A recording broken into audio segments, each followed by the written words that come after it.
You finally get brave enough to put yourself out there. You start asking people to invest in your film, and then it happens. They say no. But here's the twist. They're saying no even when they love your idea. I want to break down exactly why that happens and how you can turn that around in your next investor conversation. In this video, I'm going to show you the 3 most common reasons investors say no using real stories from when we were financing my first feature documentary, Lee Field's Faithful Man. This is how we went from a wall of no's to a fully funded film. I'm Joyce Mishaan, a filmmaker, executive producer in TV and film for over 15 years and a career coach for storytellers.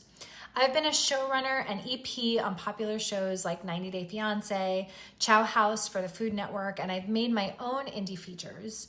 And now I help filmmakers and media makers like you get your projects made and, most importantly, funded. So let's be real. Asking for money is vulnerable. It requires you to show up fully in your belief about your project. And when we were first financing Lee Field's Faithful Man, my partner and I had to work through all of that imposter syndrome in order to really access the level of funding that we needed to make the film. And once we finally got brave enough to start making the ask for people to invest in the film, we got a ton of no's. And that can be confusing, right? Because people would say, this is such a cool idea, or I love Lee Fields, or oh wow, you already have such incredible footage, but still they didn't write us a check. Why? Because people loving the project just isn't enough. People don't invest because of how cool your film is. They invest because of how safe and satisfying it feels to say yes. And so let's talk about the 3 biggest reasons why potential investors say no. Reason number 1 is that they don't trust the execution. So most people will never say this out loud, but the truth is their no is about you and not your film. So they're thinking, does this team know what they're doing? Will they follow through? Will I have to chase them to see results? Is this person or team disorganized, or are they delusional about their project and its path to success? And early on, we were kind of winging it, to be brutally honest. We definitely had passion. We had great footage. We had some experience in the TV industry at that point, but we didn't have a clear plan or investor deck that walked someone through exactly what we were doing, where the money was going, and how it would lead to a finished film with distribution and a return. So if your pitch is vague or too casual, or it's too early and you don't have the film and the plan fully fleshed out, even someone who loves your film idea will feel like writing you a check is too risky. And so to avoid this no, make sure your project is actually ready to be presented to potential investors, that you have clarity on your path to finishing the film and getting it to market, and that you can communicate all of this in a way that builds confidence in your team's ability to follow through.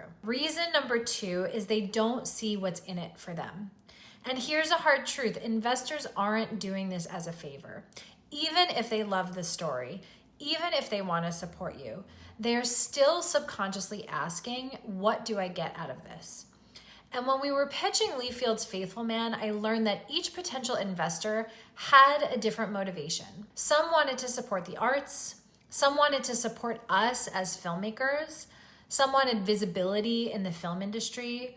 One person wanted to use their attachment to the film as a calling card for their own creative goals. Others were interested in tax benefits. And when you treat every investor the same, you miss the opportunity actually to speak directly to what would move them to action. So to avoid this no, you gotta get curious.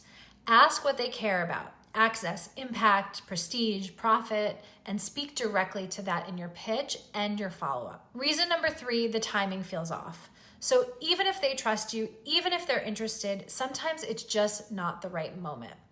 They might be in the middle of another investment or a family obligation or a financial pinch, right? If it's a production company, it might not fit their mandate at that particular moment. In our case, one potential investor was interested, but it wasn't the right time for their production company to take that kind of risk. For another, it was her first time investing in a film and she wanted a safer bet.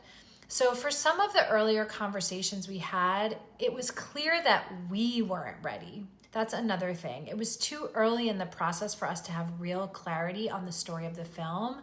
And that was obvious to people that we were meeting with. If you get that kind of it's not the right time objection, ask what would make this a yes for you down the line. That gives you clarity on where their no is coming from and how you could get to a yes sometime in the future.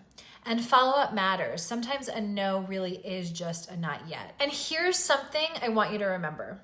A no from an investor is not a judgment of your worth or your story. It's usually one of these three things, right? They don't fully trust the execution, they don't see what's in it for them, or the timing isn't aligned. And your job isn't to force a yes, it's to lead the conversation in a way that creates clarity, trust, and alignment. And that's what finally shifted things for my first feature documentary, Lee Field's Faithful Man. When we got clear about our film and its path to market, when we got organized, when we got bold about asking questions and listening, we started to get yeses. And if you're getting no's, it doesn't mean that you're doing it wrong, right? It means you're in the game. It means you're putting your project in front of people. And that really is the only way to get it funded. So keep going. Refine your pitch, ask better questions, stay in the room. The more clarity and confidence you bring, the more yeses you're going to create. So now that you know why investors say no, even when they love your film, let's get into the psychology of investor types and how to pitch each one differently. And I'm going to show you how to do that in this video right here.